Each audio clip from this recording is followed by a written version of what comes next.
Hey you guys, so today we're going to be talking about taking your measurements. And when it comes to our health and fitness goals, there are so many things that we put our body through, whether it's changes in diet, changes in exercise, and the most important thing that we can do as we're going through such a strenuous, challenging, and maybe emotional journey is to gather some objective data about the progress that we're making.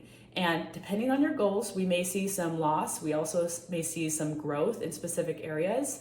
And once a month, maybe once every other month, we want to make sure that we're tracking these types of things.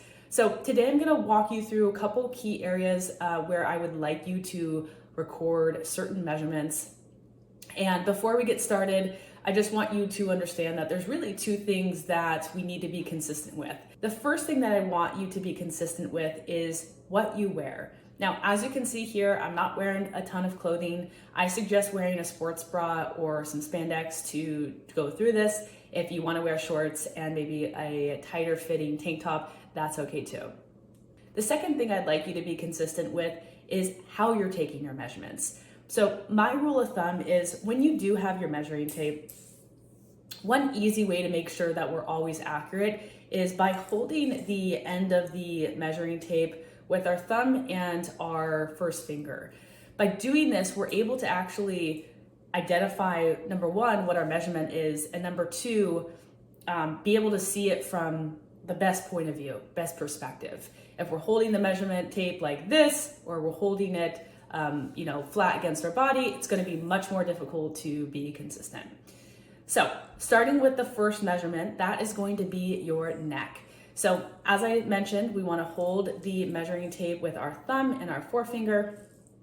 What I like to do is hold it in front of my body. That way I can easily pull it away and read the measurement if I'm doing this alone. So we're going to start by holding the inches, I got the right side, the inches forward. We're going to hold it almost near the Adam's apple if we had one on our neck. We're going to loop this around. And like I said, we'll do a quick grab with our forefinger. We'll let the end of the tape go, pull it around, and record the measurement.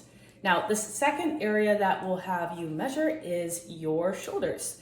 Shoulders are probably the most difficult out of everything, so if you struggle with this, you're not alone. We're gonna string this around our body, make sure that it's flush against our skin, and let's see if I can do this here. All right, so as you can see, my elbows are tucked into my torso. I wanna make sure that the tape is flat and it is parallel with the floor, and you'll take a look down, measure that.